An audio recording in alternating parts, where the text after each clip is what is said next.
Hey everyone, welcome to That Pedal Show.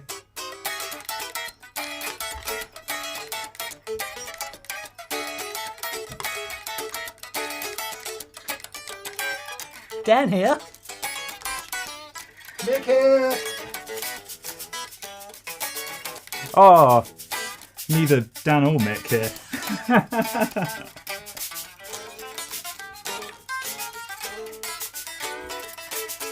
And on my right,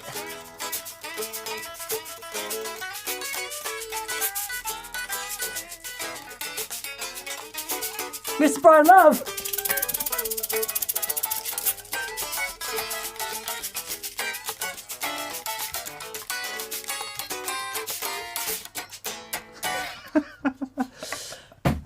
I hope you're all doing amazing. Brian Love over here from Hamstead Soundworks, hanging out with us today, having a bit of fun, making some noise. It's been a rather glorious day. It's been something else. It really has been. I think I'll be hearing that for a couple of days, I reckon, after today. I'll be hearing the ringing in my Yeah, ears exactly, for a that's couple exactly of what I days. meant. It was, things got a bit loud, but it was tremendous fun. Tremendous fun. We have indeed been having tremendous fun. Welcome to viewers' comments and questions, everyone. Thank you, BV. Thank you, for BV. Moderalising out there in the world. We turned the super chats off already because we have quite a lot in. We are going to finish at 6:30 tonight. So yes. It's good to see you, Brian. Even though we've seen you all day already, we have to fake it for the, for the cameras. All brand new once the cameras are on. Yeah. How have you been? No, it's been outrageous. Thanks so much for having me down. We Yes. had a nice day. We have. So, The fruits of which you'll see in a few weeks. yeah, indeed. But yes, we've known Brian for a long time and a spectacular guitar player. And have spent a bit of time down at Hamstead in the months and weeks of late and had some fun and got my 60 RT back up and running. And man alive, I am back to that being the centerpiece. Yeah, no, it sounds freaking Better than ace. ever. Sounds absolutely glorious. Quick roll call then. Michael Giliberto is on. Hello, Hello, Michael. sir. Matt McGrath is on. Sergio Rodriguez is on. Lovely. Tim Killory is on. Todd Roy. Hello, Todd. Gies van Ismorite is on. It's a truly international affair as usual on VCQ. It is. And it's great to see so many friends. Steve Mass. Yeah. Hey, Steve. Oh, Gareth Johnson's on. G'day, mate. Gareth, how are you, buddy? We're going to do something with Gareth soon. Yeah. I'm really keen to do the soundtrack challenge. So Gareth does soundtracks and things, Amazing. and he has the coolest studio you've ever seen. Gets the most incredible sound. So I want to go down there and Gareth's going to put on a like an old car time chasey thing, and we make some music for it. Amazing. All that stuff would be brilliant. Car chase. You're bringing your wah pedal.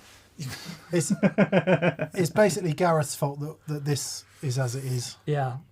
He's a very bad man. Because we went to his place and we were like, Oh, that's how you do it. that's how you do Yeah. it. Gordon Rankin's on. G'day, mate. Ed Airfire is on. Fender Jeff's on. Scott Gaylor. Elias Blum, hello. Eli, good to hear from you, buddy. Yep. Neil from NRG Effects. Hey, buddy. Hope Oh. you're awesome. He says, hey there, Brian. Brian Hey, Love Neil. and the Lovelies. Oh, stop it. There we go. Neil's the best. He's brilliant. Is that What Neil? a dude. Neil from NRG. NRG. Oh, okay. Hey, Yeah. Neil. Good to hear from you. Daniel Thornton, Aaron Albus Band. Lots and lots of great friends. Greg Johnson, Tony Surveyo, Perilous Temple is on. Thomas Eichinger. So lots of regulars for VCQ. Thank you for being with us. Yeah, wonderful. Shall we dive straight in? Let's go. First in this week for the Super Chai would be Drive Delay Reverb. Ah, I think we would agree. yes. Drive, delay, reverb. Yeah. Must be playing some post-rock. Always been Yes. one reverb in the amp, Yep. one reverb first in the signal chain. I like you more than I thought I would. Yeah.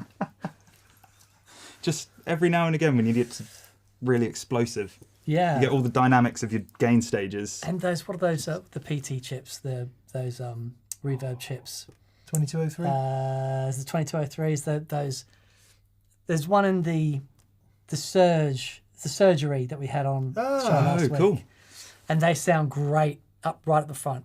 Yeah, very cool. It's a sound. It's such a sound. Rob, before we get into the super chats, Rob Flax wants to know what on earth is that guitar? This one. Yeah. Oh, Isn't this that is ace? the sweetest man alive.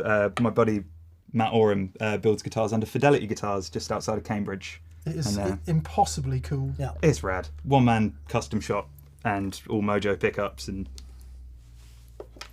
yes. It's really, really stunning machine. Yep. No. Lots of Ben Keane, love Hamstead, still using my Ascent, bought during lockdown. Yes. Joel Sibler says, hello Brian, my Eclipse is still awesome. Oh, Yeah, right on. There you go. Yeah, Lovely. that was a fun. Great. Let's just say it once more then. The brand name is Fidelity Guitars. Fidelity Guitars. There you go. So if you want to look that up, Fidelity Guitars out of Cambridge, United Kingdom. The very same. Not Cambridge, Massachusetts. Cambridge, Idaho, or indeed Cambridge, California. We're watching a show at the moment called Ludwig, which Oh, is yeah. based in Cambridge. And it's, Ah. It looks amazing. Is it anything to do with the famous composer? No, it's a it's sort of murder mystery type thing. Nice. Yeah, it's great. Really what's his funny. name from Peep Show?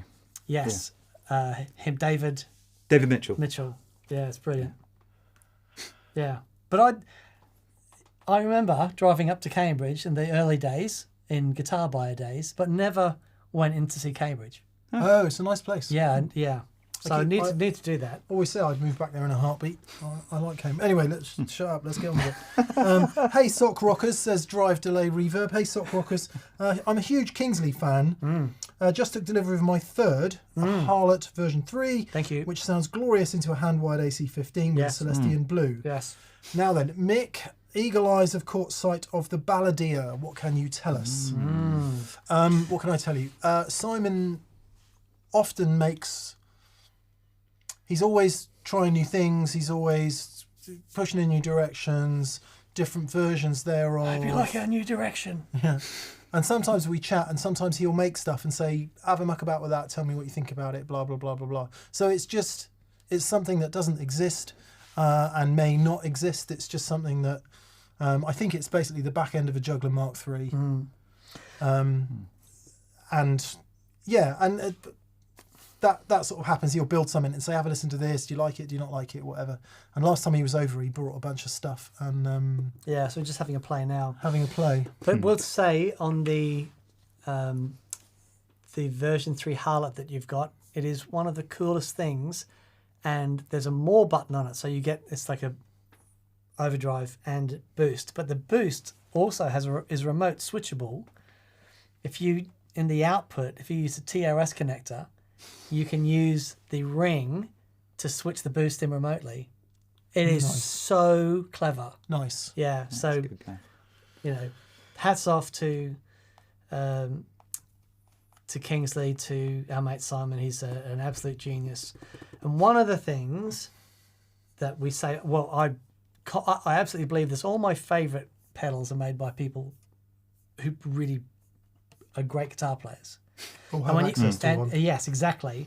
And when you hear Simon Jarrett play guitar, it's like he's unreal. he's an absolute monster. But it's like, oh, you really understand dynamics. You know, he deeply understands dynamics, which is why his pedals sound like that. You know, it's amazing. Simon V, RDJ. Simon, nice to hear from you. He says, evening chaps, here's a good one. Let's say Fender approaches that pedal show, asks you both for signature guitars. You have to pick 3 different pickup variants in a single body. Which would you choose and why? So what body would you choose? Well, it'd Let me just guess. be... Have a guess. Yeah, Yeah. Jazzmaster, obviously. Yeah, of course. Of I was course. thinking, do you remember the Performer from the late 70s? It's pointy offset. Had the, Look at you. That's very good. That's for you. See you with that. Completely, yeah. So you're going for a telly body. Of course. You're going for a... Ooh. The Jag. Yeah. Yeah. Jaguar. Obviously, I'm going for a Strat body. Yeah. Pickups then? You've got to have 3 different pickups. In the one guitar? Yep. Well, okay, telly bridge, telly neck, and a Filtertron in between. Ooh. for no other reason than... Oh, no, gold foil. I'd have a gold foil in between. Less magnetic pull on the strings, so it doesn't sound so dead. But I have to have 3, so there you go. Nice. Brian? Nice. What pickups are you going for in your Jag? I love Charlie Christians. Charlie Christian in the bridge, Bigsby PAB in the neck, and then why not a regular Jag pickup in the middle? What is a Bigsby PAB? They're I don't know if they were a lap steel thing, but they ended up on a lot of like Paul Bigsby's guitars back in the day. Big hollow body. They're Raikuda's blue guitar. The pickup in the bridge, I think, is a similar thing but made for a lap steel. It's like an 8-string lap steel pickup, shoehorned onto the car, but big oval of metal. Yeah. Oval of metal. What about you? I'm going for a mini humbucker in the bridge. Oh, Mick. I'm going for a gold foil in the middle. Come on. And just because I've been hearing it all day, and also thanks to Tim Lurch in the neck of one of his tones, I'm going to go for a Charlie Christian. Awesome. Magic. In the neck. Magic. All single. No, not the mini humbuckers. The middle and the neck position would be single coils for sure. Yeah. Fantastic. Nice. Awesome. Oh, lovely. This is not very often I see a new guitar and start gassing quite hard right now. It's magic. That is the coolest thing I've seen in some time. Yeah. Love you, Matt. It's the coolest thing I've seen since last week when Scott McKeon came in and brought his new Novo. They're doing something special. So yeah. Like a world of meh with new guitars for me, and then all of a sudden, 2 in 2 weeks, it's like, that is cool. Yeah. Yeah. Thank you for the question, Simon. Sebastian Broll. Hi, Sebastian. He says, there's rarely an orange amp on your show. I assume you don't like them, which is fair, but I'd like to know why. I'm recovering from COVID. Take care of yourselves, everybody, and stay healthy. Cheers from Sebastian. There's a lot of people that are sick at the moment. If you are sick, we wish you speedy recovery and hope you feel okay, because it is boring being sick. There's a Novo virus or something. Jake and Joe are out at the moment with the. That's a whole different game. Yes, they're not very well. That'll teach them for playing weddings on the weekend and isn't it? The Novo both. virus. Oh, yeah. Great guitars, not such So a good virus. orange amplifiers. To be honest, I haven't played very many, but the ones I've played, it ends in 50, OD50? OR50? The single channel. The single channel one is magic. They're those old 70s that's the one. picture ones. Yeah. Good Lord. Amazing. So the ones we've had in here have been, Mike Venart brought one in. Yeah. Which sounded spectacular. That was a 70s one, I think. Yeah. I had an OTR 120, which I gigged for years, and I loved that amp back in the Britpop era. Yeah. To say we don't like him's not true. We're just not that familiar, and we haven't really got our hands on many. Yeah. I've played some of the transistor ones, which, as you know, are just not where me and Dan live, so we're not really into that. It would be good, wouldn't it be good to play some? Yeah, it'd be nice to... It's been a long time. Yeah. Are they still made in here, or in the UK? Some are, some aren't. Okay, right. But they're still based here? Like most companies. Okay, right. Yeah, so... what I do like about Orange is that they have a unique flavour. Yeah. And in the modern era, largely thanks to Adrian Emsley, who is I think he is still the chief designer of Orange Amps, and Aid has a very particular approach to things, and really, really knows his shit. Right, okay. And in a similar vein, you've got Matt Amp and Green that do more like those original single channel type ones, and they're I think Dave Green's not at Matt Amp anymore, but he certainly was for years. And Jeff at Matt Amp, obviously. If you don't know the history of Orange and Matt Amp, it's a really, really interesting story, depending on who tells it to you. And it's a fascinating bit of history. Modern Orange, far removed from that. We hear you, Sebastian. Maybe we should get in touch with Orange and get them to send us some stuff. Love to try them out. Michael Giliberto. Hey, Hello, Michael. mate. He says, hi, D&M and all the TPS family. I got an email from Simon. I keep wanting to call him Simon Kingsley. Simon Jarrett. Simon Jarrett. That a juggler is headed my way. Hooray! No question, so please take one from the chat.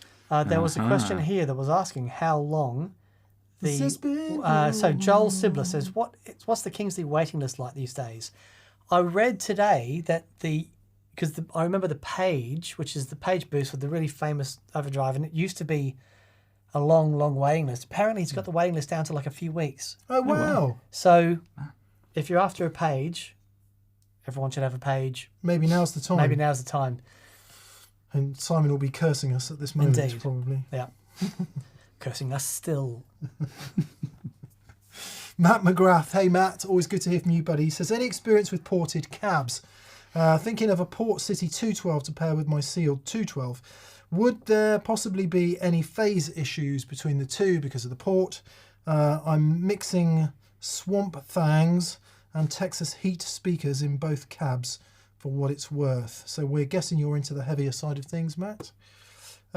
So you've got 212s. One is a regular sealed cabinet. One has the port. Any experience, boys? Yeah,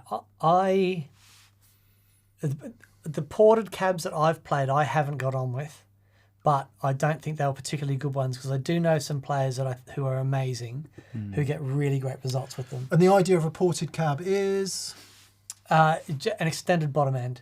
Yeah. So instead of it all being sealed in the cabinet, having to be tremendously loud and creating the bass that way, or indeed being open backed and then being sympathetic with the room, you've got a design much like a hi-fi speaker or something like that, where it is designed to throw bass out of the front, correct? Out of the port? Underneath sometimes, So the port. So it's like, do you remember the big turbo cabs used to have in PA systems?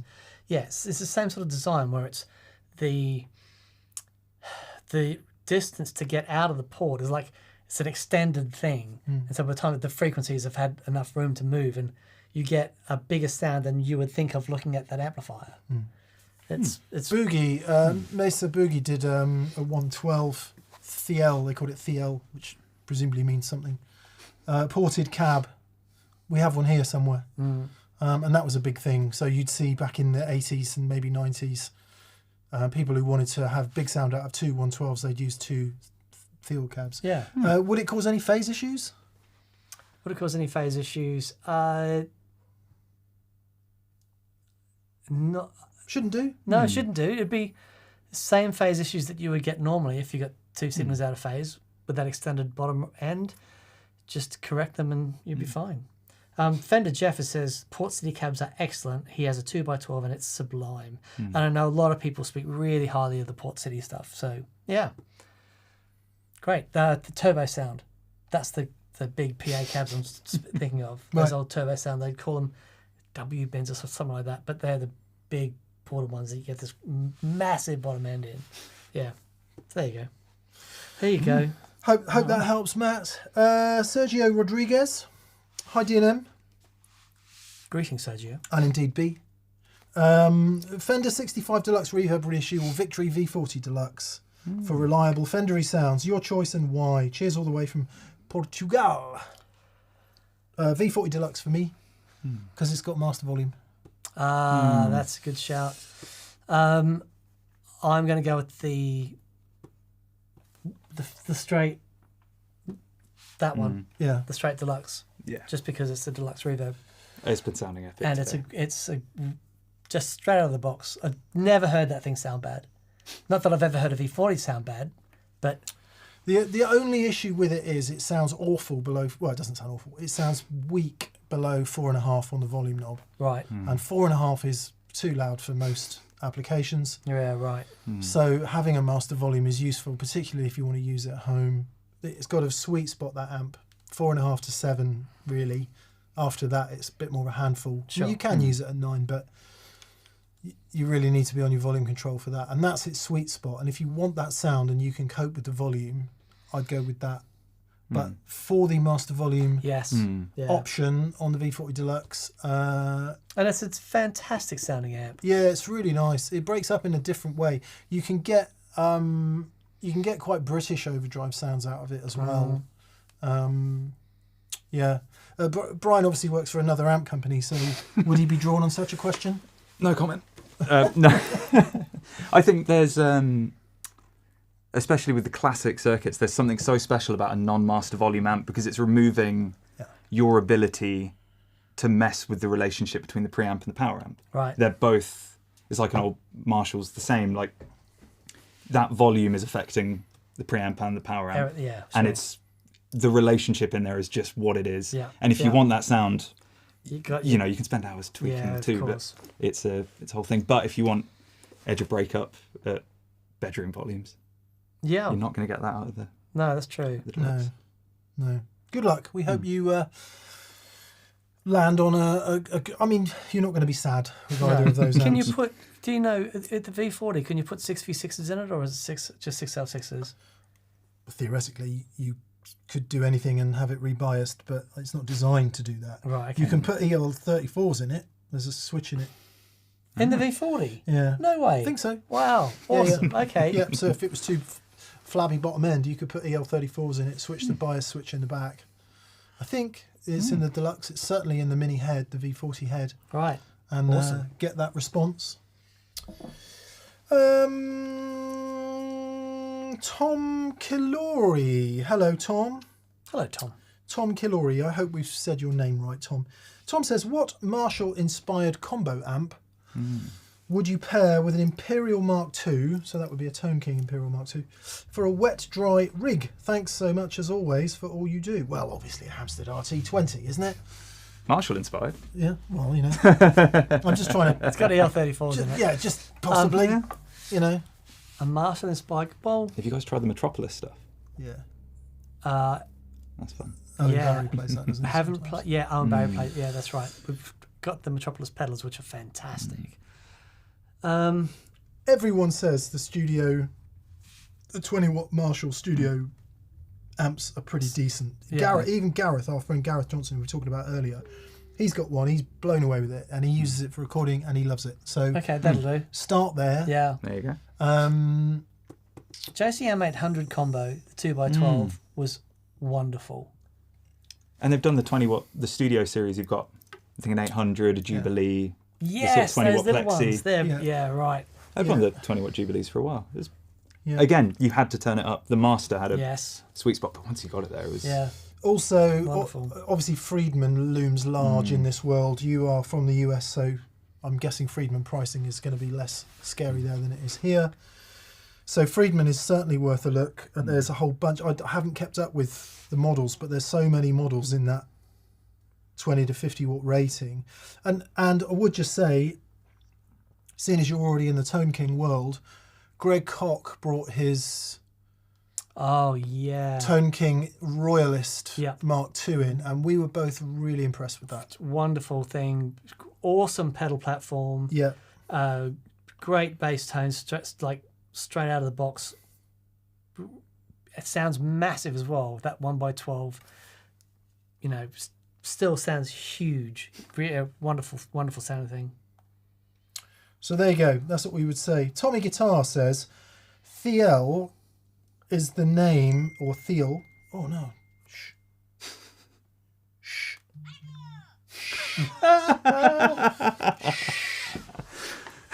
Everyone be quiet. It's terrible.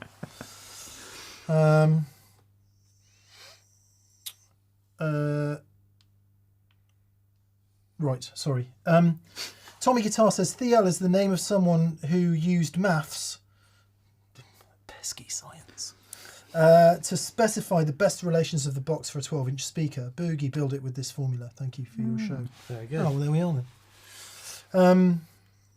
BV, Mark Hopkins is on. Hello, Mark. Great to hear from you. At Home with Mark YouTube channel. Oh, lovely. He says, what are your thoughts on the second channel of your TS1? How would you describe it? So TS1, Two Rock TS1, derived of Dumble Overdrive Special it's interesting, right? Some days I plug it in and I want to put a sledgehammer through the front of it because it sounds fizzy and small and thin.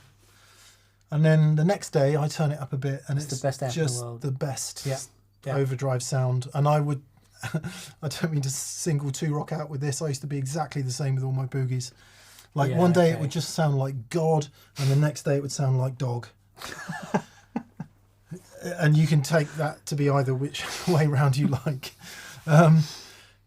What does it sound like? It's love that we're all gazing off screen at an amp no one can see. It's exactly halfway between, in my opinion, between that smooth, compressed Mesa overdrive sound that we know, and for that, think of a really well sorted Mark III into rectifier territory. Now I know they're not the same thing, but they have similar.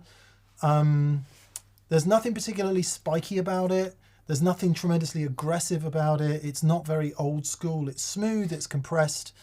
It sounds really impressive, and that's great. And then if you come then back to a Fender Tweed and think about what that means, fizzy, urgent, ugly around the edges, rock and roll, is kind of between the two in a really interestingly musical way. Because once you get so far, and I don't mean to be disparaging about the boogie lead sound, but once you get so far down the high gain sound, it becomes that thing, something else that I personally have no interest in. And again, the Tweed thing is just kind of hard to manage, and it farts out in the bottom end. One of the great things about the boogie lead sound is it's strong across all frequencies. Yeah, and there's enough grunt behind it to carry. That's what I would say about the TS1 lead sound, and this is in common with some of the Dumbles I've heard, not Robins, it's different kettle of fish. Up until strong. Yeah, up until Robin's Dumble, the TS1 had the best clean and overdrive sound in a single amplifier that I'd ever heard. Right. Set me into an existential crisis, that amp. It was just absolutely remarkable. But it is maddening, you know. 1 minute, if you plug a delay pedal into it with your 335, it is Larry Carlton. Yeah. And it is Robin. And then the next minute, it's like fizzy. And I don't know what that's all about. Probably psychosomatic. Anyway, sorry, too much. Maybe someone will ask us about pedals in a minute. Hope you're well, Mark. It's really good to hear from you, buddy. Gies van der Esmerite. He says, no question, just a thank you. I'm wet dry now with 2 Pro Juniors, loud and proud. Oh, man, I bet that sounds amazing. Thanks for sharing the knowledge and all the best. There was a minute when Jeff Beck was doing that. Yeah. Wasn't there? Yeah. Oh, yeah. Gunning him. Can't go wrong. Steve Mass. Hello, Steve. Great to hear from you, buddy. He says, a shout out to the TPS community today. Knowledgeable, passionate, kind and funny. Best humans on the tube. I couldn't agree more. Thank you, community. Yeah, honestly, we are so lucky to have the best people that want to hang out with us. And, you know, we don't get...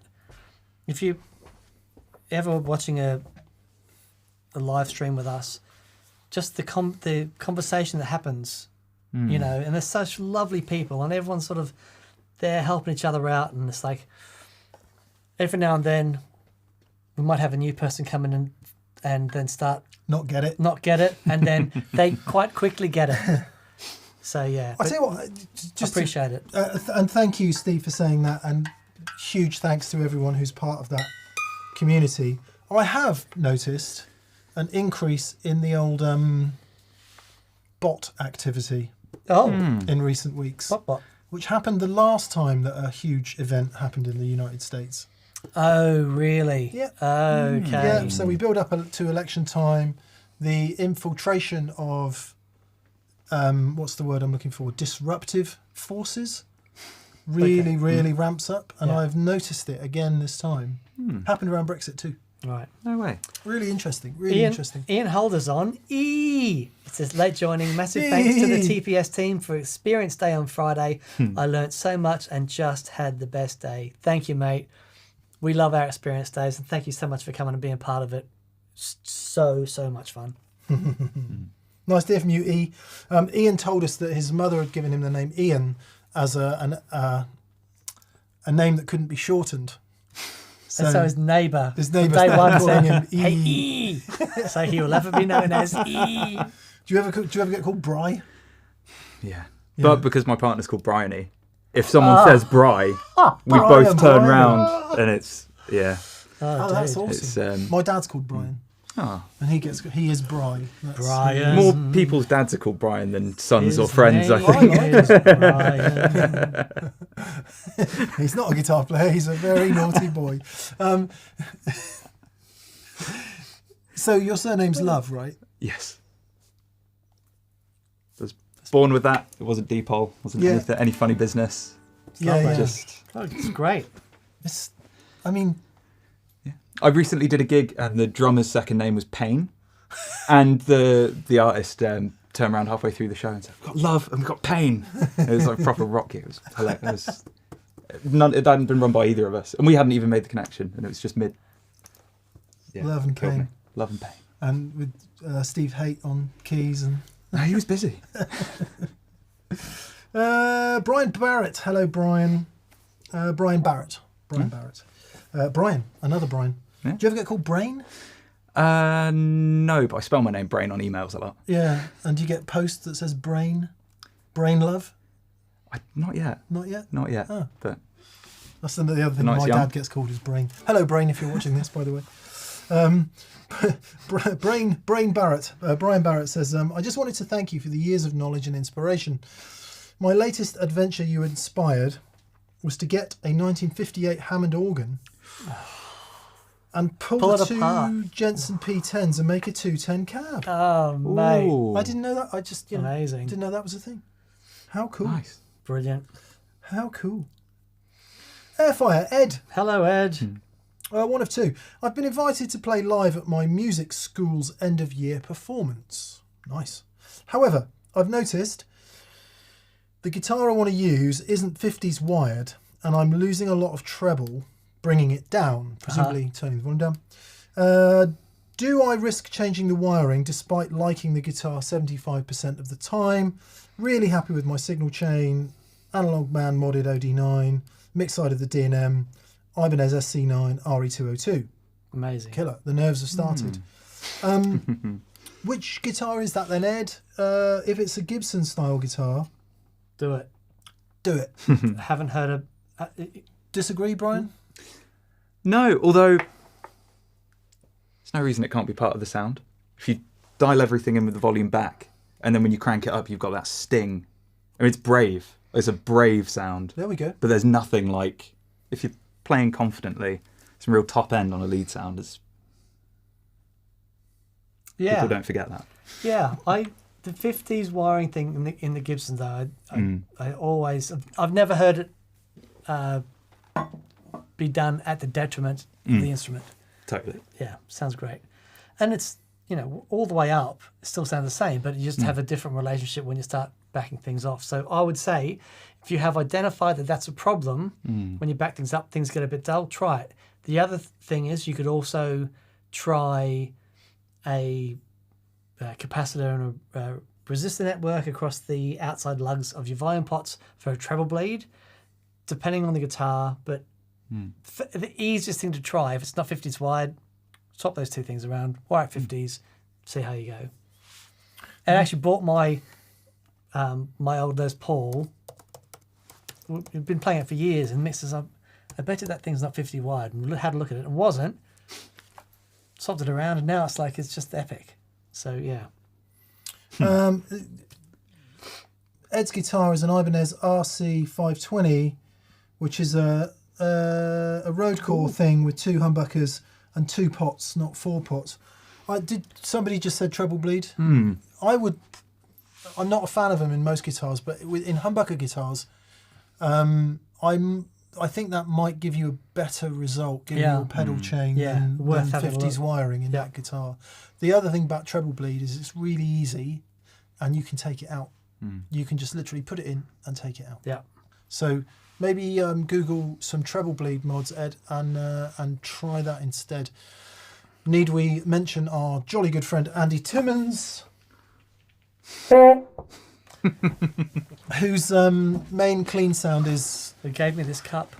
That is a true story. Whose main clean sound is a Boss blues driver turned down with his humbucker in his Ibanez guitar, and that clean sound has a lot to do with the fact his guitar has a treble bleed mod in it. So I reckon it's his sound, and it just that's worth looking at. What a sound, magic! It's worth looking at.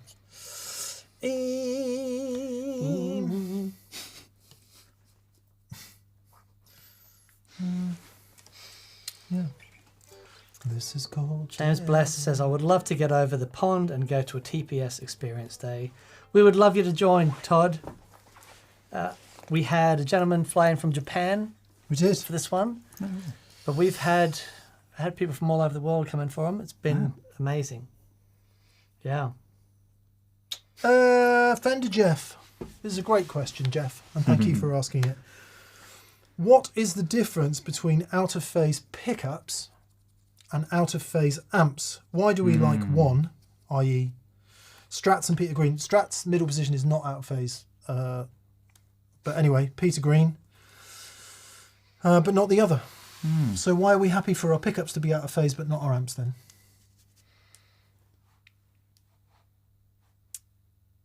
Dan doesn't like out-of-phase. I don't like out-of-phase pickups anyway. Yeah. I do. The thing you with do, but you do. You get that Freddie King thing. Yeah. But you rarely have it like all the way out of phase because you can dial it down a bit. Yes, the answer is because with an out of phase pickup, and maybe out of phase isn't the right terminology. These pickups are out of phase because the magnet is flipped in this one, right? And that was done because it was designed to be a stereo guitar and hit two channels of an amplifier that were similarly out of phase. So it was designed to be in phase when you go into the middle position. However, people like Freddie King couldn't be arsed with all that and decided that this out of phase sound thing was really cool, the hollow, the Freddie King sound. Peter Green similarly, so the legend goes, had his guitar repaired. It was repaired incorrectly, and he ends up with one of his magnets the wrong way around. Yeah, because on his, the actual exposed poles were on. Yeah, they were both facing the same way, weren't they? Yeah, they were. And it looks. Except that if you take this pickup out and turn it around, it doesn't make any difference. It doesn't. That doesn't make any difference. The magnet has to be, or the wires have to be. Yeah, but if you turn the pickup around, the magnet is around the other way. But it won't sound out of phase. Sure. Anyway, it won't. It won't because no, yes, that's right because it's still producing the same voltage, but I guess the pole pieces, as opposed to the dummy slugs, are further back. Yeah, so it might have sounded different. Yeah, but what? Yes, but it didn't. Won't change the phase. It didn't affect the phase relationship.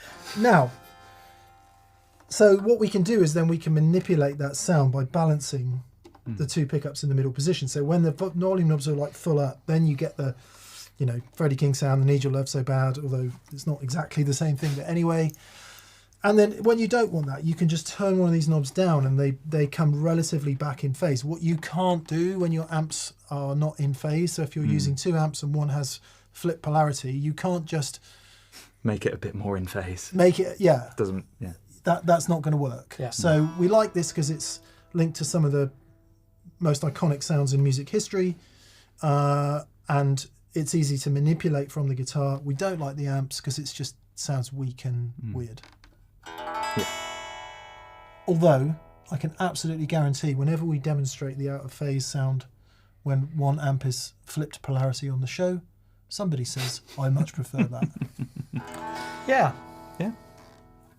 Everything's a sound. Everything's a sound. Man, that guitar's cool. Yeah, it is cool. It is really cool. I think that's why, Jeff. And I use those sounds on this guitar. Yeah, I do use them. Like maybe not so much the full out of phase sound, but just this back to about there. Yeah, and it but still that's the thing. retains some quack. But you can't do that with amps. That's the difference, you know.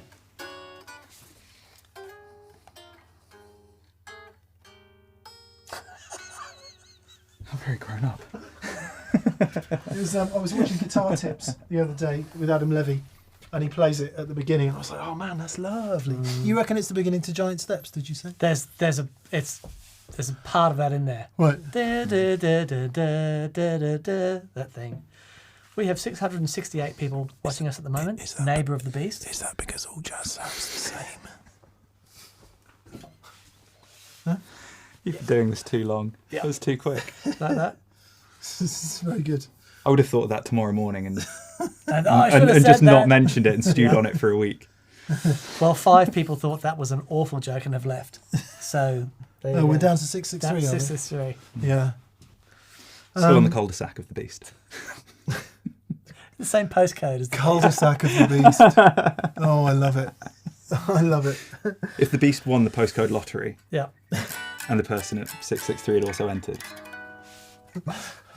Oh, hi. Same council tax bracket as the Beast. Eli Blum is on. Hello, Eli. Hello, Eli. Good to hear from you, buddy. He says, no question. Mucho love. Grab one from the chat or feel free to expound the virtues of Sherwood Green Metallic for 45 seconds or less. Eli's just picked up, or I don't know about just, I haven't fully read the text message, has 2 Sherwood Green Strats that he's fizzy about. Oh, nice. The other Cudacaster that I built with Matt from Fidelity is Sherwood Green Metallic Overshell Pink. And yeah. Ugly. But didn't you bring that guitar last time you came down? I might well have done. Yeah. Yeah, because that's got Bigsby PAB in it. Yeah. But what colour? What an amazing colour. And it looks so good under lights. I think my parents biased me against the colour green. How so? I don't know if it was them or somebody else. They're like, hate trees. Once said that green cars were bad luck. What? I mean, I've grown up a bit since then. Don't believe in luck. But, yeah, so I've not liked green guitars for that reason. How weird is that? Tiago Mantella says, greetings from Peru. Hello, Peru. Wow. Says it lots. Hello, mate. Hope you're great. Let's grab a question from the chat then. Here, come on. All I'm looking for here is a question mark. Let's see. Here we go. Jordan Dredger says, looking at upgrading a Marshall Class 5 with a Morgan MVP 23. Any thoughts? It will be a significant upgrade. Significant upgrade. In terms of volume, clarity, tone, everything. It's now saying that the Class 5 is a really, really cool thing. And it reminds me of the Phil X doing the thing with the wet dry. He has a little Greer. What's a tiny little Greer amp, the 8-inch speaker.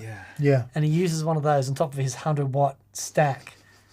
But he says every time he does it, the sound guy says, what on earth are you doing with that? He says, look, mic it up. So then he has them both through the PA, says, right, now take the Greer out. And the sound guy with that fail every time goes, putting it back in. Put it back in.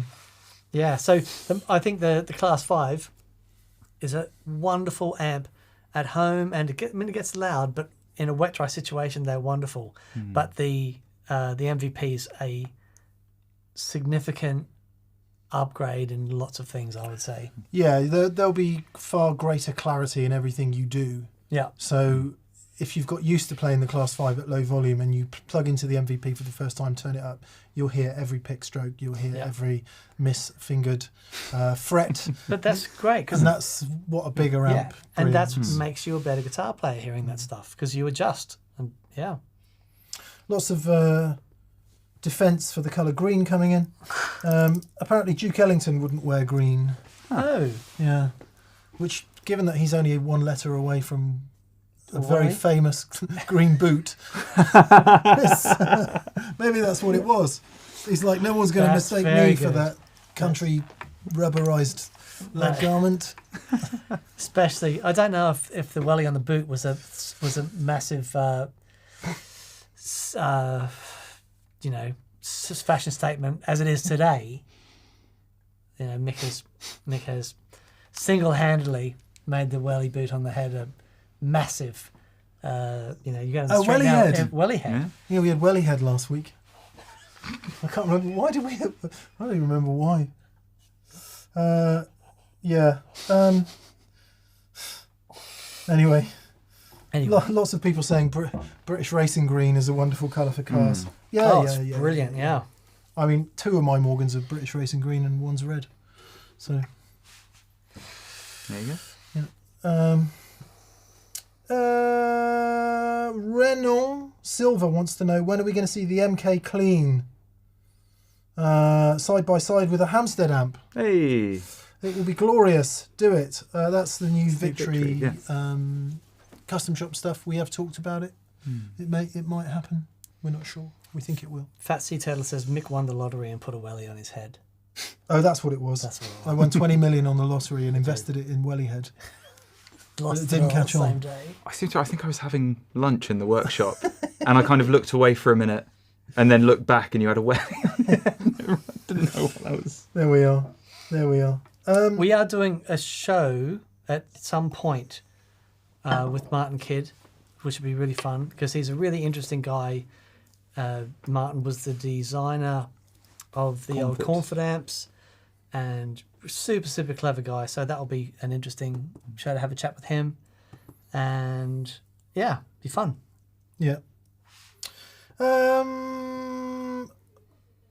Right, Alex 241 Alex's he says opinions on Waza Air headphones.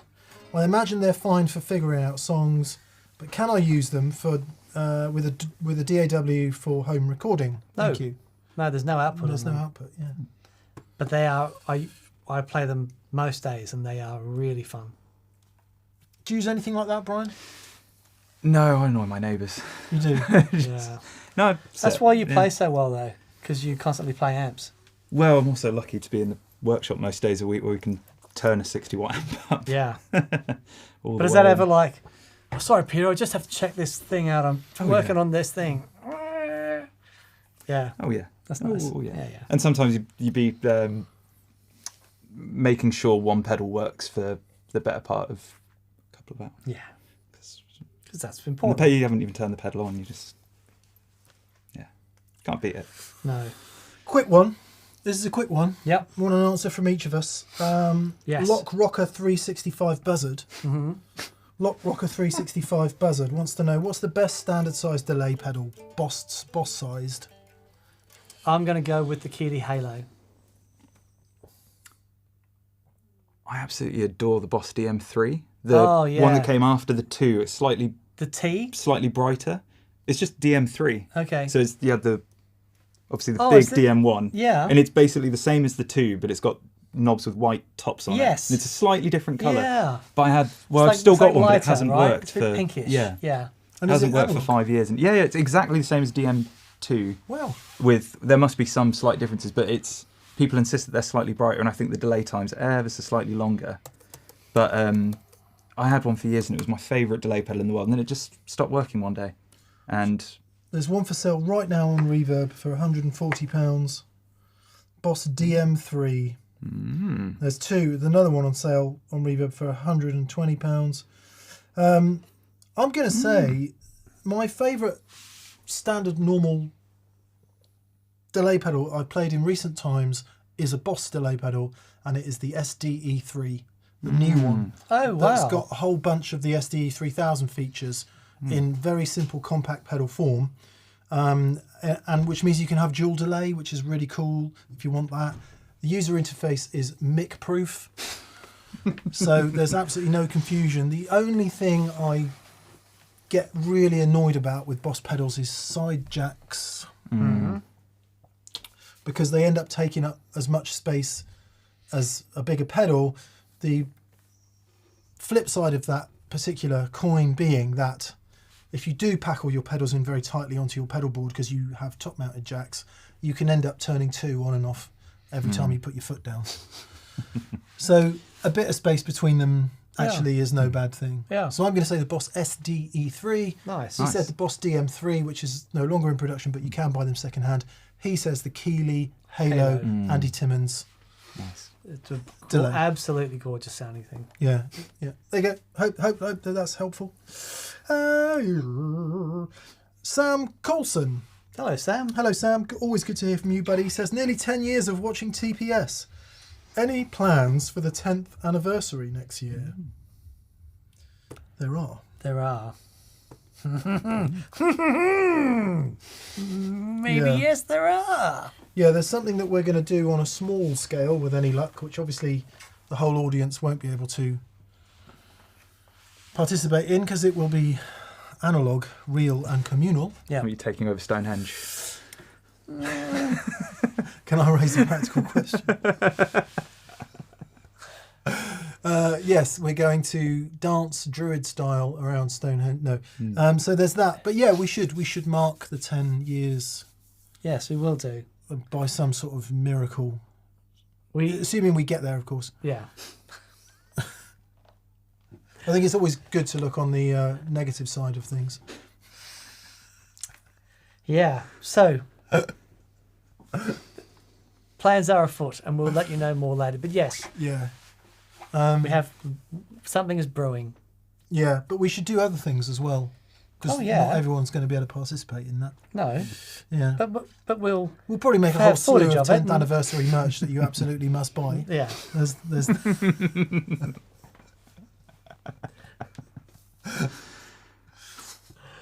I can hit my head against the wall 10 times, one for every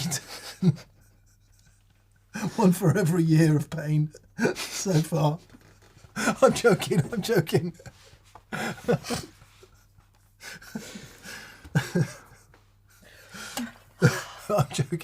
It's been a long day. Yeah, I mean, actually, on a semi-serious note, it is remarkable, isn't it, Dan? It is. It's unbelievable. We've done nearly 10 years. Unbelievable. It's crazy. And it's thanks to you lot, obviously. Yeah. So thank you for enabling this endeavour. I was going to say charade, but it's not a charade, it's the truth. Endeavour, yeah. Thanks, gents, says Daniel Thornton. Hello, Daniel. Hello, Daniel. And to all the greater TPS community, Magnatone and new Jack White Fender stereo amps discuss. Do you know what my one gripe is with the Jack White amp? I think it's everything I've heard of it sounds unbelievable. It's so good, but you can't. So it's stereo power amp, isn't it? And it's mono preamp, or is it stereo preamp? But there's no.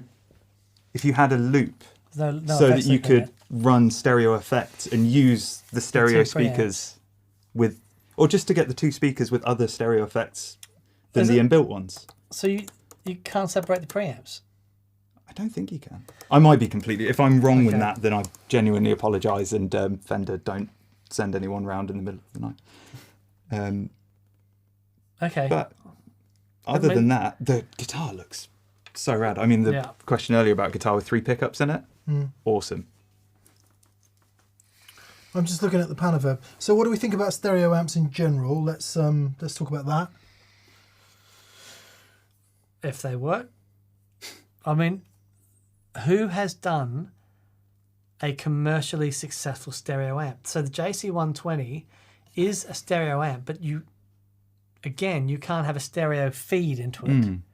The chorus in it is stereo, but yeah, same thing. You've got Yamaha did a stereo amp at one point, which I had, which was amazing, but it was a transistor thing. Gibson and Watkins back in the 50s and 60s. You had stereo amps, I think. Okay. You have the Watkins with the sort of V-shaped front. Right. And the speakers at... With separate preamps as well? Don't know. Okay. I'm assuming it had to be. Yeah, it must have been. But they're very cool. I think it was probably similarly, like you had the Gibson amps to match the 345s and 355s with the stereo output. Happy Hockey says Roland JC120 has a stereo effects loop. Okay, so I'm just... Sorry. No, please. JC120 has a stereo effects loop? Apparently so. Right. I'm looking at the Panoverb, the Jack White amp. I'm looking at the back panel. There's no effects loop. So you can't do that. Looking at the front panel, it looks like you can have the stereo tremolo or mono, and it looks like you can have the reverb in one or both. I think it's like a wet dry or both situation. So it's the stereo nature of that particular amp is within the amp.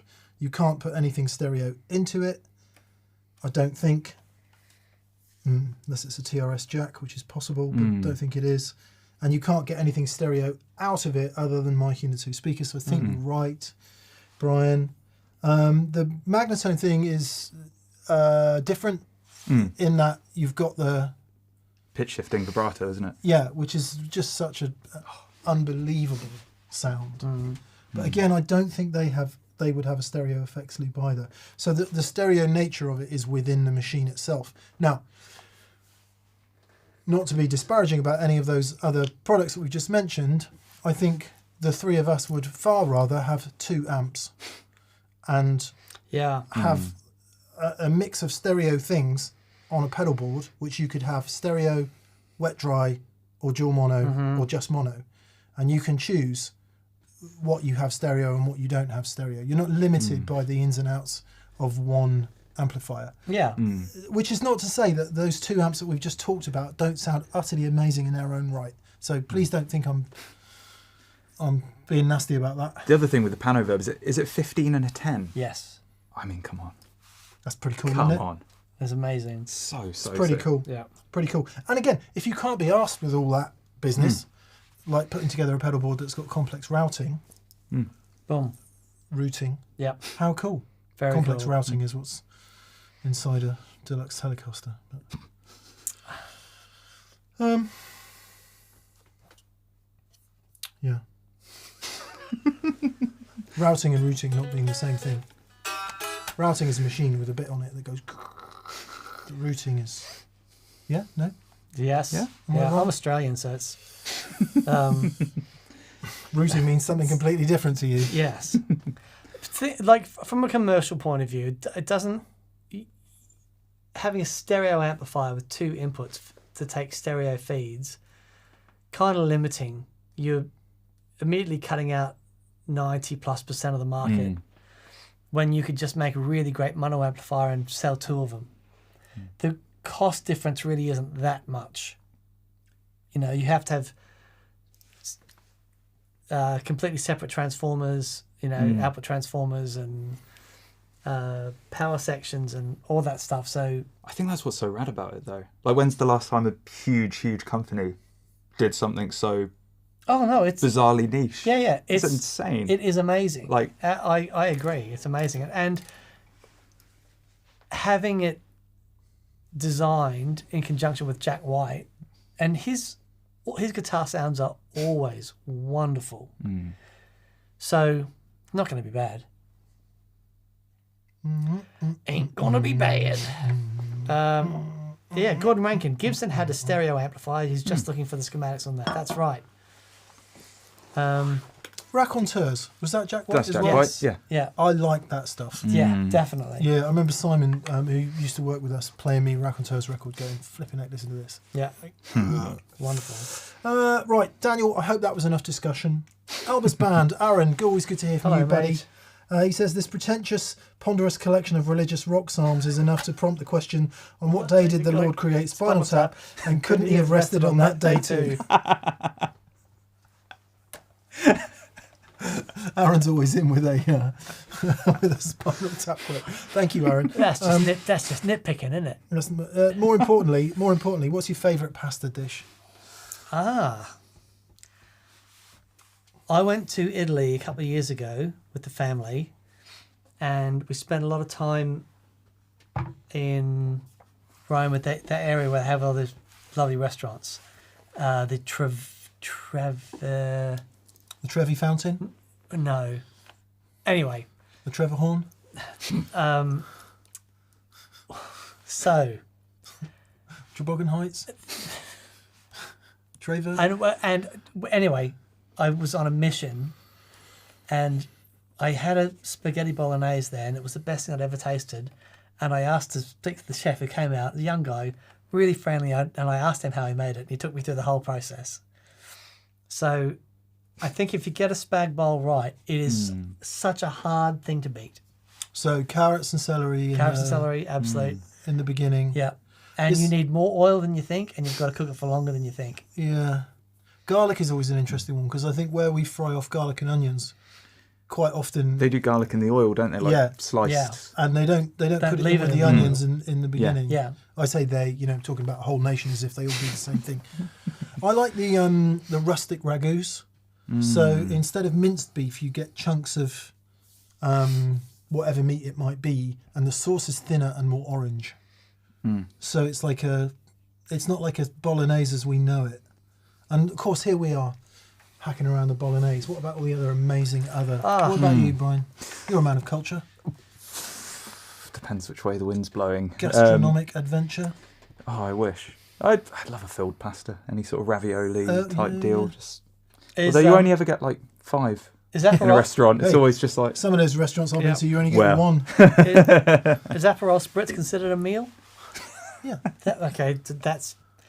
So, Mick and I went over to Rome years ago when Noel Gallagher was playing with U2. They're supporting U2.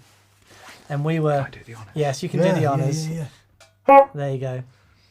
And we were guests and we went over there and it was sort of 4:00 in the afternoon. We're walking down the streets of Rome and I saw all these orange drinks and it was warm and I'm like, that looked like the most fun, best drink in the world. What's that? And Catherine says, oh, you've never had Aperol Spritz? I'm like, no. It's like, all right. Immediately we grabbed a table and had like 3 each. It was just the best afternoon. Truly, truly wonderful. Dustin Thiessen is in with cacio e pepe. Pasta al limone says combustion engine. Simplicity exemplifies excellent ingredients. Yes. So I think when you have a pasta dish that's been created with love by someone who really knows how to do it, just really good pasta and some oil and something simple, lemon, pepper, exactly as you're saying, can be the most wonderful thing, can't it? So, do you remember when we were in Italy, the first time we're doing guitar breaks, and we were taken to that little village, and where the mechanic would do like a 5-course lunch every day. So this mechanic, right, and he would work just until he had enough money to go next door to the restaurant and eat and drink wine, and as soon as he'd run out of money, then he'd go back to work. Yeah. Oh, and wow. It was totally genius. But this tiny little restaurant, and they came out, you sit down, there was wine and beer on the table. We hadn't even spoken a word, but it was just there. We're like, we love this place. And I had a truffle pasta. And it was like, okay. And it came out, and I thought, and I tasted it. I'll never forget it. It was the best thing ever. It's really simple ingredients, but yeah, Italy food is my happy place. David Clark says linguine and clams. Yeah, I'm up for a bit of that. Yeah. They do vongole, they call them, don't they? Is that the word for it in Italian? Our local Italian restaurant does a good job of that. And Marcus Reeves, who is on, says a proper eggy carbonara. Yeah, we put the egg in at the end, don't you? Well, if that... I can't remember which region it is, but there's a thing where it's just anchovies in oil until they or butter, and they just disappear into it. Like they just dissolve into the butter, and then there's a bunch of other, a handful of carefully selected other ingredients that join it. But there's something about, I only got back into eating fish last year, and anchovies felt like a big step. Yeah. And then that door opened, and it has never closed since. Mr. Anchovy. Well, there we are. This is what you come here for. Indeed. Discussions of cooking nature. Andrew R. Hello, Andrew. He says, greetings from Michigan. YouTube recently reminded me of your Essential Workers pedalboard builds. Great episode. The chromatron Dan used has apparently become unobtainium. Yes. Any other recommendations for envelope filters? So that's 3-leaf audio from memory, and that was astonishing. Really dig the Analog Man envelope filter. It's when we did the board, when we had Mick, when we built the board for... Give us a clue. Dickie Betts. Warren Haynes. Oh.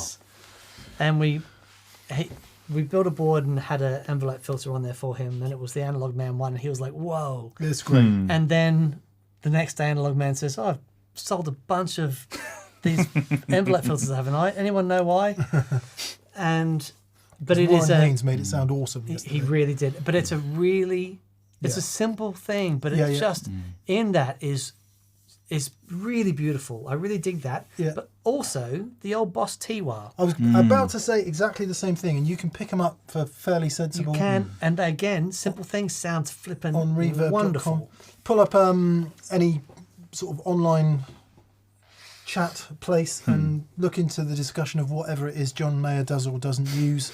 I think he was using Electro Harmonics one for a minute. It was Qtrons for a... Was it? Yeah, some variant, I'm sure. I Can't Trust Myself with Loving You is the song. And it's got a auto-wah main melody, and that's pretty cool sound, I think. My favourite's always been the old Moog MF101 low-pass filter. It's a Thundercat, and they are unbelievable, but they stopped making them around the same time as they made all the other big 101s with the wooden sides. Yeah. And they've just become... Have you ever tried that?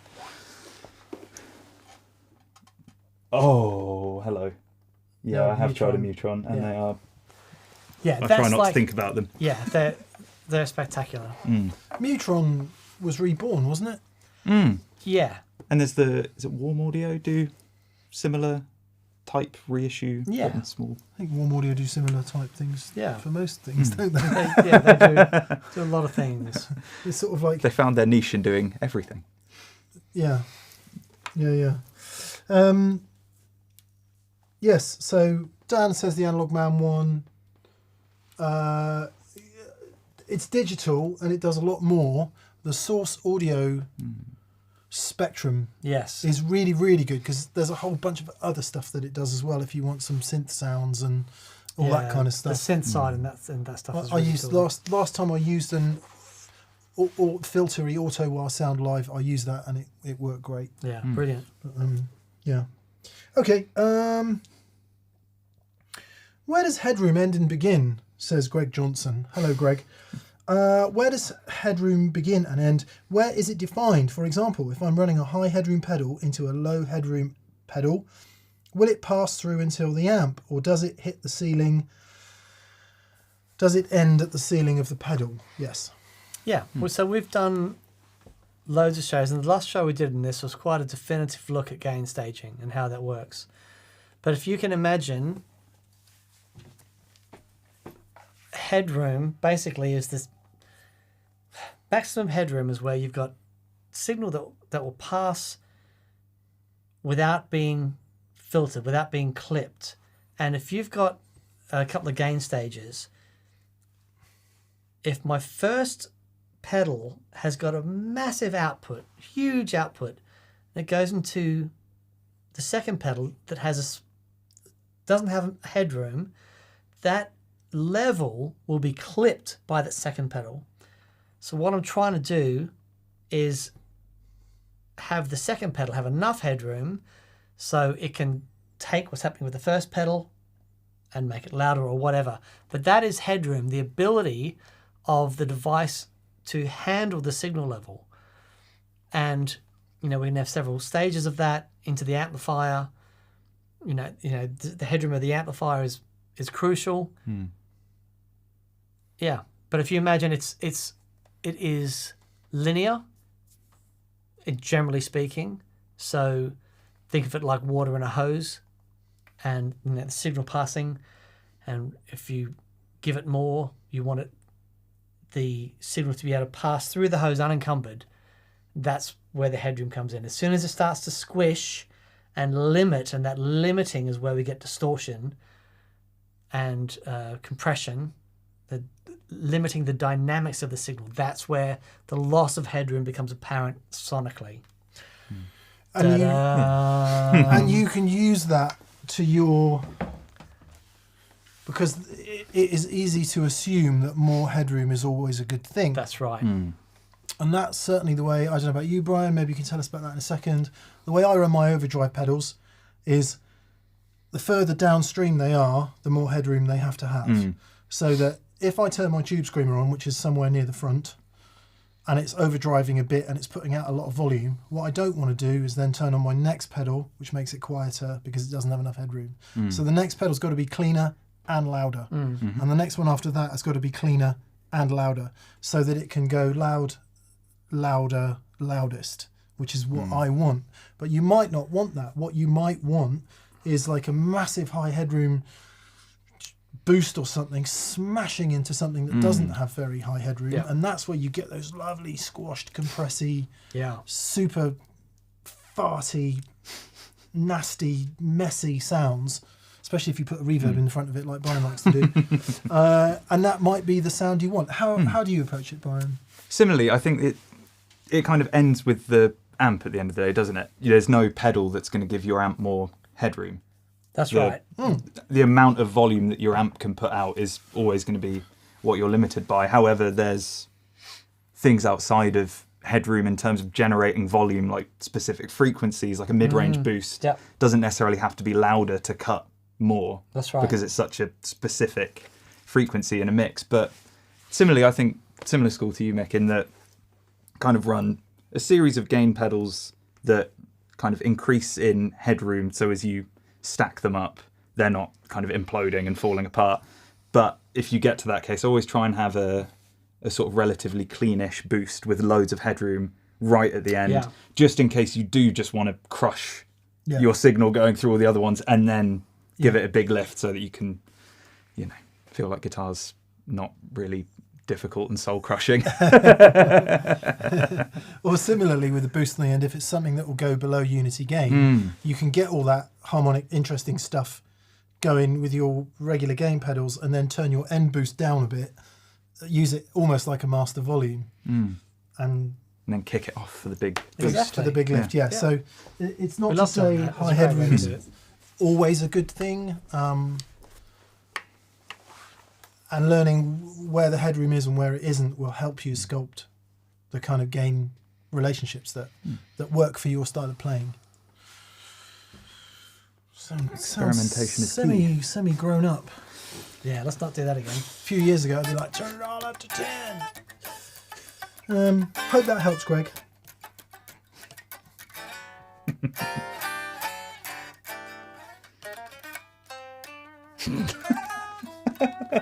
What's that?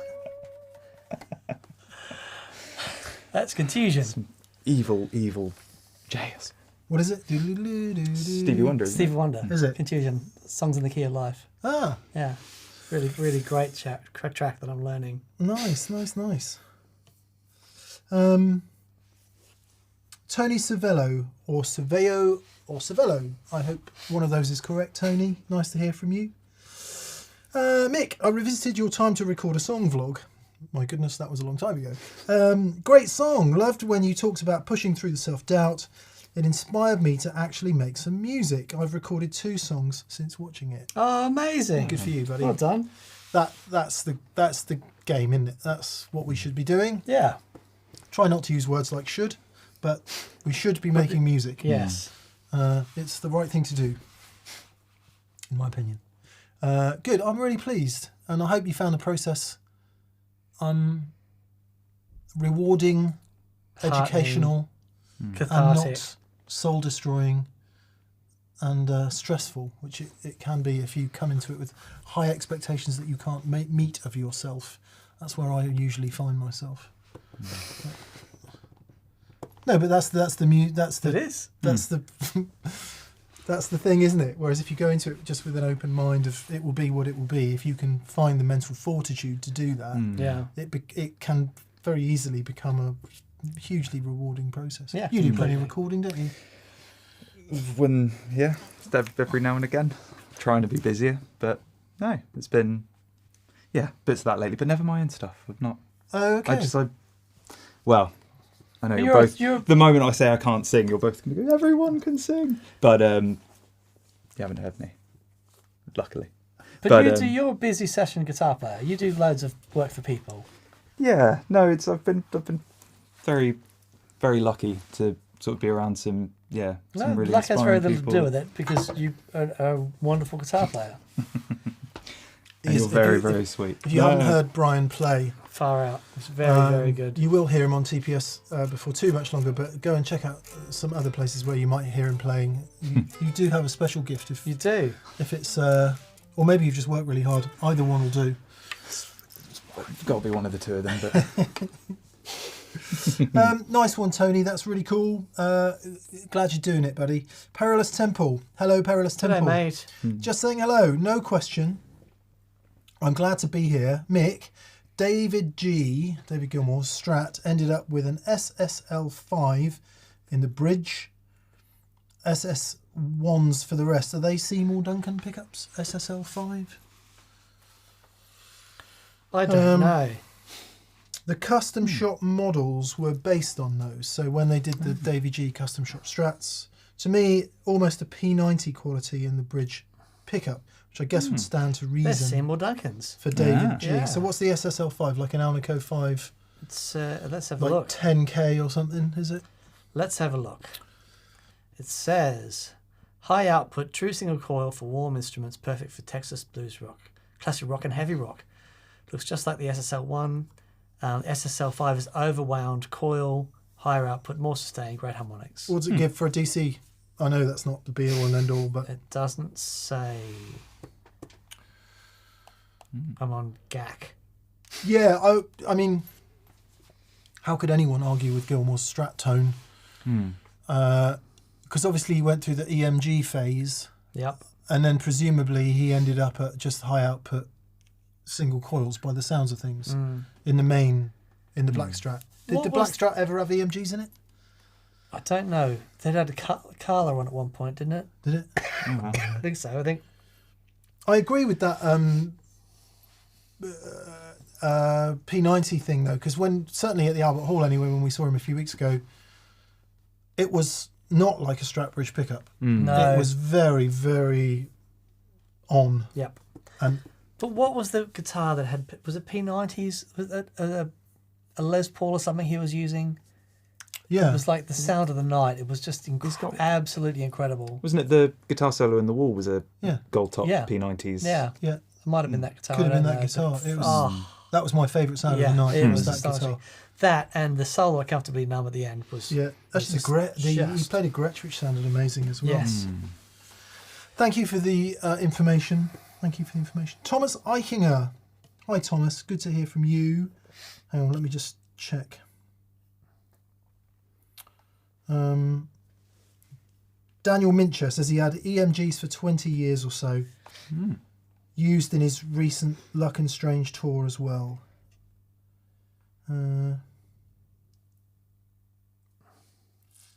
To be fair, it's Yeah. funny because EMGs get such a mixed rap, but then you think about a lot of guitar heroes like Gilmore, Mark Knopfler, all of the Pences Yeah. that he Pences, played, they're all EMGs. Yeah, Yeah, right. yeah. And wow. it's like those sounds from the 80s with the shoulder pads and the wind machines. But Sorry, that was a 59 Les Paul, just to clear up any doubt about that. no, that was a 1980s Les Paul standard. Just Was it? bog standard 80s Les Paul standard. What? And it sold. Money for nothing? Yeah. No way. And that sold at like totally standard So it wasn't, 80s it Les wasn't Paul. his burst? No, Because it's he before wouldn't we have had the it. burst. He wouldn't have had it. And it was brand new from Gibson at the time. And that sold at was it Bonhams or Sotheby's that did the auction? But it was like similar ballpark to a burst, the price it went for an 80s Les Paul standard. But that's great, isn't But it? yeah, yeah. And it's wasn't- just stock. It wasn't the EMGs. That's great. Yeah. I couldn't believe that. I had no idea. I always presumed it was, Yeah, but he didn't have Burst it, or- so that's... but, yeah, yeah. yeah, because I think he got those bursts later on. I know there's that Live in London 1996 where he's got the 58. That's Yeah. Brothers in Arms. What was it, Brothers in Arms? 83? 80? Hmm. Don't know. Anyway, there you go, Les Paul. And what were we saying? The Wall was Yeah, it was a- P90 Les Paul, which you would, if you listen to it, you'd almost say that it was a Strat, wouldn't you? Wasn't Yeah, it direct? direct. It was I direct would have said into it a was a Strat console. if I didn't know. There's no amp. It was a direct guitar sound, that solo. Really? Just straight into Yeah. the console. With lots of stuff on it. Oh, yeah. You know. Oh, yeah. I'm going to have to listen to it again. I can certainly hear in some of the other guitars that they might be direct, but that anyway, whatever. Pensa Sur, do you remember? Yeah, so we were talking about Mark Knopfler playing those. Yeah. That was a humbucker and 2 single coils, that's right. wasn't it? With a cream, like a flame top thing that he played for a long time. Yeah, they're beautiful. I was thinking clean sounds with active pickups are. They've got that pristine. Well, it's a everywhere. buffer. It's a buffer from here. Yeah. So forget about cable and shenanigans. It's like, no, we're going to take it. So Prince as well. All of those great funk clean sounds, 80s and 90s. All of his were EMG humbucker in the bridge, single coil in the neck, and those guitar sounds are bonkers. Nice. 85 says Noise Bloom, Brothers in Arms. It's the first album we ever had on CD in our house. That's what I remember about it. Big album for me. One of the first albums I ever remember hearing in the car, and just blasting, and I thought, didn't even know what a guitar looked like, but I was like, that is the sound. Whatever makes that noise. When were you born? 1996. There Get you go. out. So you know, you can. 1990 what? 6. 1996. That's the year I left university. Yeah. Oh dear. Well, thanks for coming, Brian. Yeah. There's the door. It's almost like people are older than other people. I know. That's what I'm thinking about. Anyway, Thomas Eichinger says, hey DNM, would an AC15 and a V40 the Duchess be good for wet dry? Yes. I have my hand on a C1 with a greenback and also one with an Alnico blue and a C2 with greenbacks. Which one would you pick and which one would you use for dry? So I would go C1 with a blue and use that for dry, and then the Duchess for wet. It's a bit more headroom. I don't know what the difference between the C1 and the C2 is. Is the C2 a 212? 212. Is it? Yeah. If you want AC15, the single blue, Oh, those Alnicos. just magic. Awesome. Yeah. It's such a big part of the sound, especially like the classic Vox thing. It is. We have a AC15 over there with a greenback in it. It's It got a sounds greenback. It sounds tremendous. great. It records beautifully, but there is something about the blue. It's very present. It's a really great speaker. Given that, then we've gone for the AC15 C1 with a blue. Yeah. And we're going to use the Victory V40 the Duchess. Which one are you going to use wet and which one dry? V40 wet. Yeah. Headroom of the V40. The attack and the transients of the AC15. Sizzle and slice. Absolutely. Yeah, I had an interesting experience last week. Scott McKeon came in and say hello and hang out, and he brought with him his 2-Rock Burnside. I'm really interested in that amp because I never played one. Did you notice it when it was here? I did. It's tiny. I'll show it to you. Sorry, Brian, we've talked about that little wee combo. Every amp in the world apart from Hamstead. We have had it right there, though, right? Yeah. Yes. Yes. And I'm thinking, Hello. I've never played one of these. Oh yeah. Look at that thing. Right, but 2-Rock make it, so it must be good. Look how tiny it is. Doesn't Adam Miller as well uses a tiny 2-Rock? Is it a different one? Sometimes, yeah. And I think it's just like a maggot amp. It's a 12-inch speaker.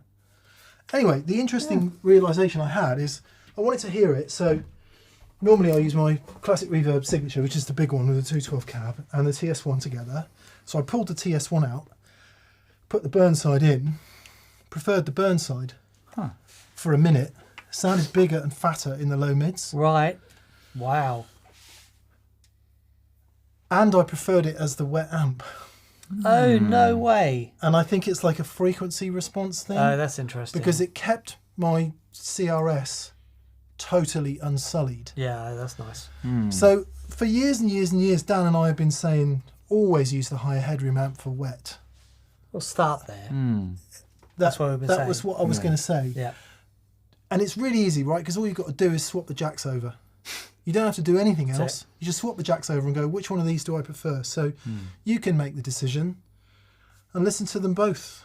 Listen to it both way round. I was stunned by that thing. Yeah. I then went on to spend an hour or so wondering why I preferred the sound of that to that, why I preferred the Burnside to the TS1, and quickly found that the way to open up the TS1 more in a big way. Yeah, okay. Yeah, and I was. Is that what you did on Friday? Yeah, because it sounded huge. Yeah, and it's just a case of having the master cranked. Okay. Yeah. Okay. And all of a sudden it goes a bit like the Deluxe Reverb. Yeah. It's like, oh yeah, I'm a guitar amp, and now it's like I'm a guitar amp, and I'm going to smash your face in. We've got 4 minutes left before we have to go. Are we done with the Super Chai? We have one left. Okay. Oh. Last Super Chai. Stuart Trowbridge. Hello, Stuart. Hello, Stuart. Trowbridge is a town near here. Trovegas, we call it. He says, I live in Brighton. Hey. And my Les Paul needs a refret after many years of recrowning. I'm worried about someone not doing a good job. Is there a good directory of luthiers that you would recommend? It's so tricky. There's only two that I use, Matt at Monty's and Johnny Kincaid. Now, Johnny, I mean, they're both super, super busy. There's some really wonderful luthiers all up and down the country. If, you've recommendation from people who had it done before, that's great. But they're, Matt's done a bunch of work for me, and of course Johnny Kincaid, and I can't sing their praises high enough. How about you? To be completely honest, Matt from Fidelity, any time I've needed little bits and bobs doing, he's always been super, super helpful. Nice. But does he do repairs? I don't know if it's something that he does as a thing, and yeah, I'm such a tinkerer. I'll just bugger around with my own stuff until I've made a bad enough mess that quite needs a lot serious of attention. Smaller scale guitar builders will do refrets as well. Some do maintenance work. I don't know if Dave Walsh at Eternal Guitars takes in, but I would recommend him unreservedly. Eternal Guitars, Dave Walsh, for someone who's a bit closer to your area. But is there a directory of luthiers? I don't believe there is. It's word of mouth. It's people, like Dan said, it's people who've had the work done before. And yeah, we've been lucky because Johnny and Matt have done our guitars. Yeah. Actually, Patrick Eggle did one for me years ago, and I'm pretty sure he doesn't do repairs. He did Blue, actually, many years ago. Right. Did a fantastic job on it the first time it was done. Yeah. It is such an art form getting that stuff right. Mm-hmm. If you find a good luthier, honestly, they are worth their weight in, an appropriate large sum of cash. Actually, we do have one more super chat, which is from Joe Caliguri. Hi, Joe. Hey, Joe. Hey, Joe. Where are you going with that guitar in your hand? He said, I was in San Diego this weekend for a celebration of life for my grandpa. I performed 3 songs with my dad and bro. So very emotionally draining. Oh, mate. Glad to see you. Well done, mate. Well done. That's brilliant. Yeah, well done, buddy. Good for you. Sometimes I think it's easier to say stuff and say what you mean via mediums that aren't speech. Completely. So we hope you managed to achieve that. Yep. Yeah, good one, mate. There you go. Okay, everyone. Thanks for being with us. Brian, thanks for being with us. Yeah, man. Thanks for coming out today. It's been a hoot. Sorry, we talked about every other amp brand in the world apart from Hamstead. I talk about Hamstead, and I'm deeply, deeply back in love with that amplifier now. Now that I've had it fixed up. And the reason for Brian's presence here will become apparent in weeks to come. Very exciting. And on a scale of 10, how excited are we? Oh, mate, I'm off the chain. Yeah, off the chain. Scale's somewhere on the main road in pieces. Yeah, yeah. Even I'm a solid 11 out of 10, which is really unusual. Yeah. No, it's been something that we've been working on for a long time, and it's all happening. We are very, very lucky. Yeah. Groovy. Okay, peoples. Thanks for being here. We'll see you Friday. This Friday we have a show with Adam Miller. Yeah. And it's just brilliant. Adam does a whole stuff among all the other chat we have and general usual stuff that we talk about on the show. Adam gives us a bit of a looping masterclass in ways that are not just 1, 2, 3, 4 play a chord, play over it. Yeah. It's a very different approach to looping that is utterly inspiring. Yeah, it's wonderful. Yeah, and what a flipping guitar player. Oh my god. Unbelievable. And what a sweetheart. So good. I remember know. the first time I ever went to NAMM. I'd never met him, and he just reached out completely out of the blue and said, "Oh, you around?" Blah, blah, blah. And he made me feel so. Well, I was terrified. I'd never been to the States before. It was all very like, Really? And Adam, just out of the blue, having never met him, was like, "Oh, dude, you got to come hang and jam at the 2 Rock booth." And yeah, he was so sweet. He's a lovely guy. So yeah, Adam Miller this Friday with a new Nick Huber guitar as well, which is really cool. So until then, I think you boys better play us out. Yeah. There you go. They caught me the breeze. Shake your bag.